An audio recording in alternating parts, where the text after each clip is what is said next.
Hello, everyone. I'm Adeesha, and today on the Business of Aesthetics podcast, we are tackling a challenge that's on the minds of many dermatologists. Why can't Gen Z and millennials find the dermatologist they actually need? Even with high demand, younger patients are struggling to discover the right providers, and many dermatologists aren't visible where these patients are searching. In this episode, we'll explore the marketing mistakes that keep your ideal patients from finding you, share practical strategies to connect with Gen Z and millennials, and discuss how to stand out in an increasingly crowded digital landscape. Now, for this podcast, I'm excited to welcome Naren Arulrajah to the show. Naren is the mastermind behind the Business of Aesthetics podcast and the CEO of Ekwa Marketing, one of the most trusted digital marketing organizations in US and Canada.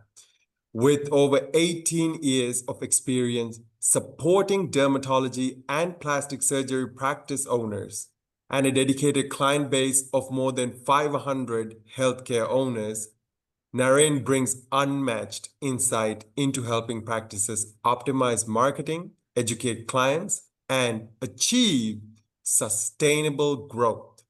Hello, Naren. Welcome back to the show. Thank you so much, Adeesha, for having me. I'm really looking forward to this conversation. And our community, the Business of Aesthetics community, has been now going for 5+ years and it's very vibrant. So I'm so glad I'm here and I'm able to share my 18 years of experience and knowledge working with practice owners literally for 18+ years. My first dermatology client, I started working with 18 years ago. So we do focus on dermatology, plastic surgery, aesthetics, and many of the clients I started working with 15+ years ago are still my clients. And that's the thing I'm most proud of, right? Like our clients, once they become clients, they never leave because they find in the long run, having a strong SEO based organic marketing campaign is the most cost effective way to attract patients. Literally, sometimes it's even like 1/5 the cost of ads and so forth. So it's really, really powerful. Wonderful, wonderful. So then, Naren, thank you for being here, and we'll jump right into the questions. So, what are the biggest marketing mistakes dermatologists are making that prevent Gen Z and millennials from finding them? That's a great question. And I think it's a really important question because if you don't know the mistakes people are making, you will make the same mistakes. I'm going to name two mistakes and then I'm going to, let you think about it because I don't want to give you too many things to think about. Number one is I think there are a lot of doctors who are not growing their aesthetic patient base. And the reason they don't do that is they don't know how to do it. So they just don't even try. So years go by and they get squeezed more and more and more by insurance plans and nasty reviews from patients who don't want to pay copay or who have to wait a little too long and so forth, right? Versus those fee paying aesthetic patients, they're paying 5-10 times more on a per hour basis, and a lot of those things can also be done by extenders, so you don't have to do all the work. So eventually, as you think about building net worth, think about building a very profitable business, having a part of your business that can be grown without you having to do all the work is very, very, very powerful. Or where you get paid a lot more is very powerful. The other thing I also hear from clients who focus on aesthetic in addition to medical dermatology is, it's rewarding because, you're always learning, there's new technology. So, and it becomes like you get really good at, helping people look 10-15 years younger with practice and experience. And I know clients who, I'm thinking of Dr. Lupo, for example, going back 18 years, or Dr. Janine Downey, again, going back 15 years. They have changed the lives of so many people. And I go to their websites and I see some of the cases, and it's just mind blowing the kind of things they've been able to do. And 10 years later, the patient looks younger than they did 10 years ago, and it's awesome, right? So that's, I think, one of the key things. Focus on aesthetics, even though you are a board certified dermatologist, in addition to focusing on medical. The second thing I would mention is not having a strategy and like relying on things like ads or promotions. The reason is it's kind of like a hole. You don't want to keep digging that hole, because the more you dig, the deeper the hole gets and the harder it is to get out of that hole. When you start attracting patients through ads, they don't trust you and they think you're not as good. That's why you're running ads, right? Especially if you're trying to grow your aesthetic business through ads, I would caution against it. It kind of makes it harder to climb out of that hole. Instead, focus on organic. Help them discover you without you paying money on ads. Now they trust you. Why? Because you didn't pay money on ads. They think you must be good. That's why you keep showing up in their circles and in their orbit when they're looking for someone like you. So focus on organic, not on ads. So those are my two lessons from mistakes I've seen practice owners make. Right. And how can dermatologists use these digital channels like social media, search engines, and online reviews to better connect with the younger patients? Yeah, I think that's an excellent question, and I do think um, younger patients want things to be easy. So even before we talk about marketing, are you letting your younger patients communicate with you, for example, through text? Is your website mobile friendly? Meaning, I'm on a smartphone, it loads up fast. It all this website just adjusts itself to optimize for a smaller screen size. Like, are you doing those things to make your website, friendly and powerful? Those are the two things I would focus on to attract younger patients. The other thing I would also do is, you know, young patients and older patients, they want proof. So are you getting or collecting cases, and are you highlighting those cases on the relevant pages? So on the page that talks about wrinkles and how you can use Botox, you should have dozens of cases where you can show the before and the after. And the last piece, also is, are you connecting with them on a human level? So think of it like almost like edutainment. So short video clips where you answer simple questions, you talk in simple language. I'm talking 45-second clips. And again, customized for that particular need they have. So if I'm on your page on psoriasis, talk to me about what you can do for psoriasis. Don't talk to me about everything else you do, right? Customize it based on that particular page. And that's the beauty of proper organic marketing, because people will go to that page directly when they are looking for that particular thing. And when they go to that page, you having those relevant cases, relevant videos would make all the difference. Okay. So speak a little bit more on that. How do we figure out what is relevant to the audience that we're looking for? Yeah, like for example, Google has a tool called Google Keyword Tool, and you can also use Google Analytics. And when you log into Google Analytics, it'll tell you all the different keywords people are using to find you. So, for example, a keyword could be dermatologist in Chicago, or dermatologist Chicago, or best dermatologist zip code, or best dermatologist near me. They are typing in hundreds of these phrases. Google will tell you exactly what phrases people typed in, how many of them typed that phrase in the last 30 days, and where are you showing up? Is your average rank 4.2 or 19.7? Obviously, if you are in the top 10, meaning the number is less than 10, that means you keep showing up again and again. And those who are below top 10 hardly show up. So you want to make sure that you continue to, find the relevant keywords using tools like Google Analytics. Don't guess. Don't make up keywords. You don't know. Like, things are changing so fast, and there are hundreds and hundreds and hundreds, if not more than 1,000 keywords. So you want to use tools like Google Analytics to find out what actually is going on in your area, and then go after the relevant keywords that make sense for you. Right. And then once you find those keywords, what's next? Yeah, once you find those keywords, so think about the buyer's journey, right? So people go through a buyer's journey, whether they are finding a restaurant or a plumber or a doctor such as yourselves. And the way they do that is they start by researching their interest. So, for example, I want to do a new kitchen. I start by Googling kitchen renovation for high-end homes. I might even type in my city name. So I'm starting to research what I'm looking for. Or, I'm looking for somebody, for skin tightening. I'm Googling those keywords. Are you showing up, right? So if you are not showing up, they can't even consider you. How can they ever become your patient if they don't even know you can do that for them? So that's the first part of the buyer's journey. Are you helping people find you? The second part of the buyer's journey is once people are finding you, when I go to the relevant page, remember we talked about going to the exact page for the exact keyword. Do I have the right, videos that makes me want to come and see you as a patient? Do you have Google reviews?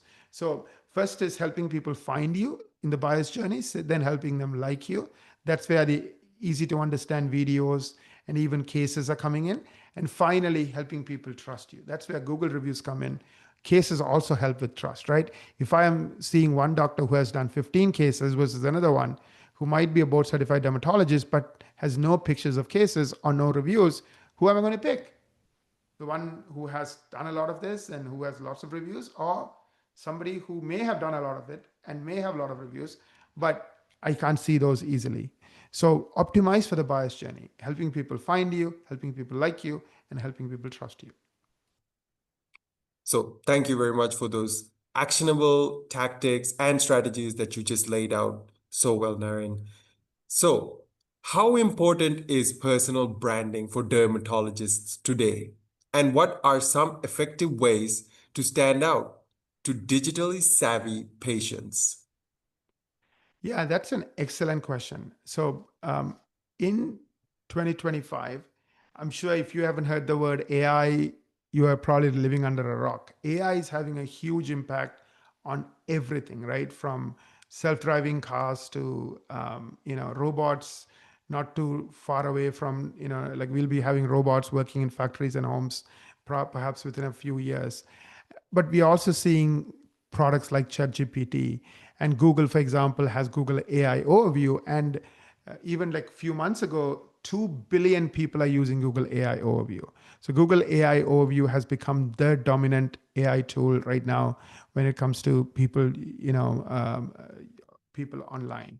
And those tools are prioritizing things like credentials. So, for example, the fact that you are a board certified dermatologist, perhaps you have affiliations, perhaps you have extra certifications and qualifications, include that in your bio.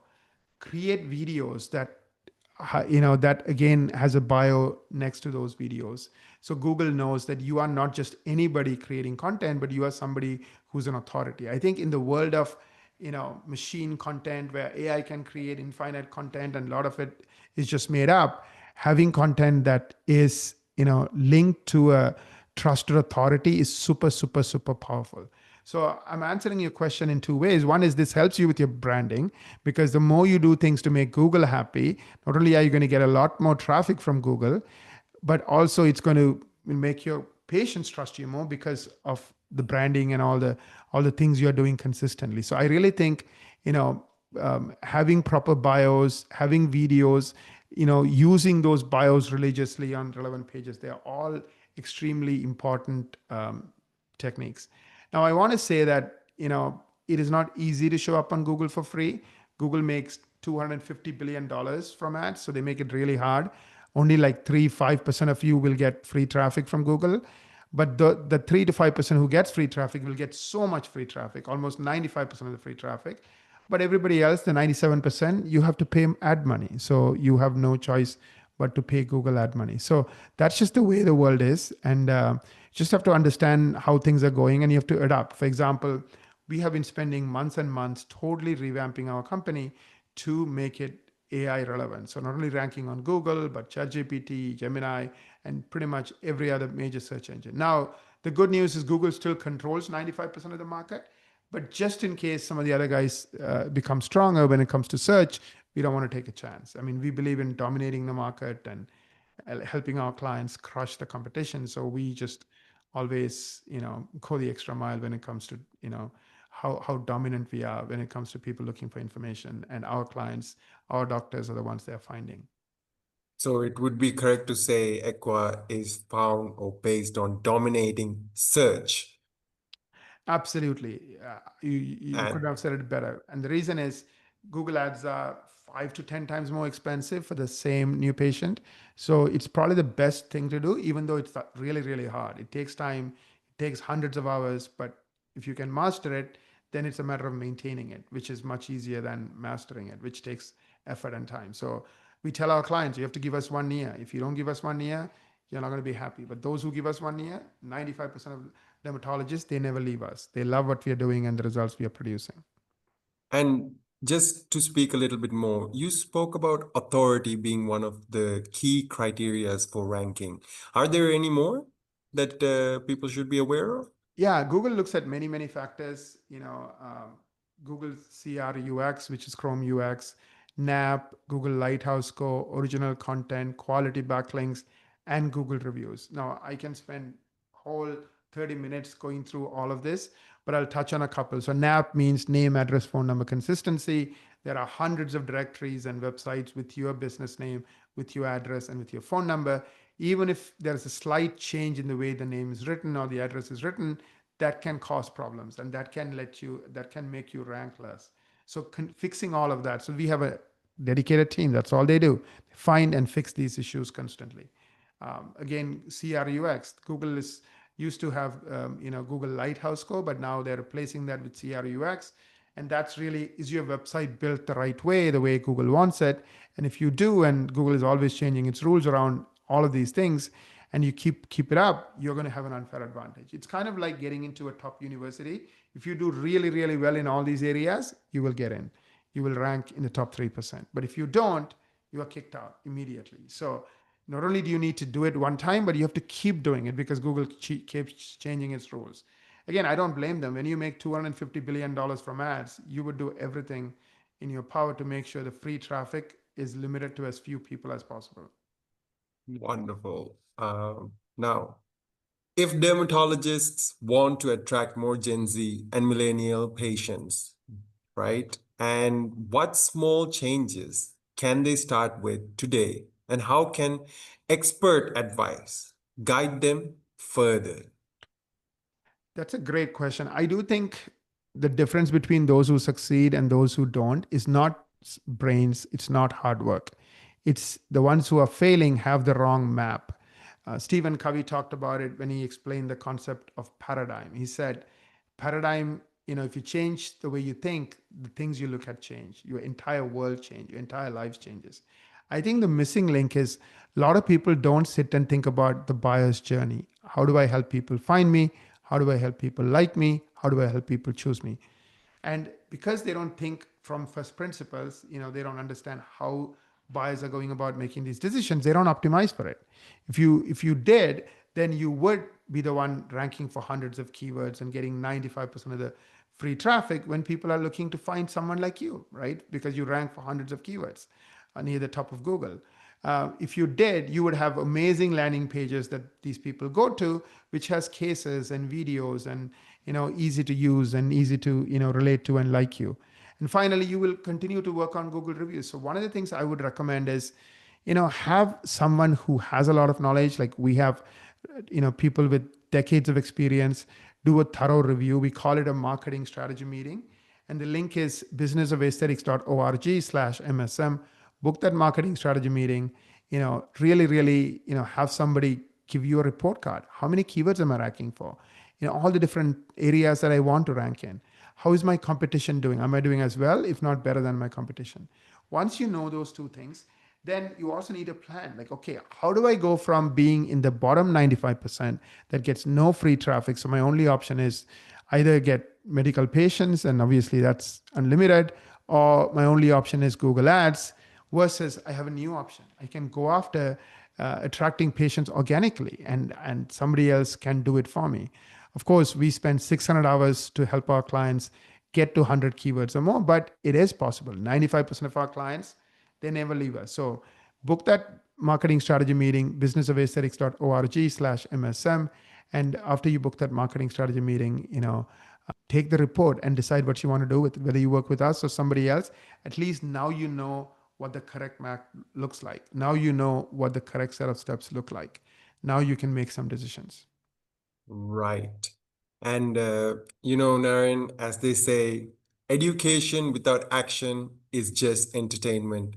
With you laying out so much strategies and so many valuable insights today, to our listeners, make that next move and let that next move, that actionable move, be booking the marketing strategy meeting. So once again, business of aesthetics, that's one word, .org/MSM/. So with that being said, thank you, Naren, for joining us today and sharing your insights on why can't Gen Z and millennials find the dermatologists they need.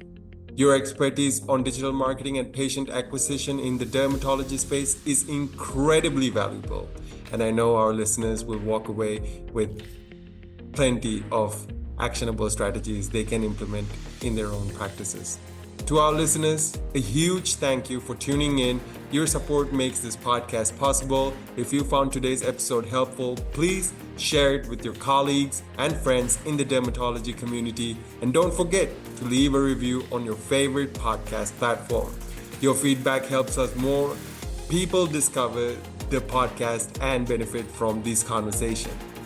Until next time, keep innovating, keep connecting with your patients, and keep building practices that truly stand out. Wishing you all a fantastic week ahead. Until next time, take care.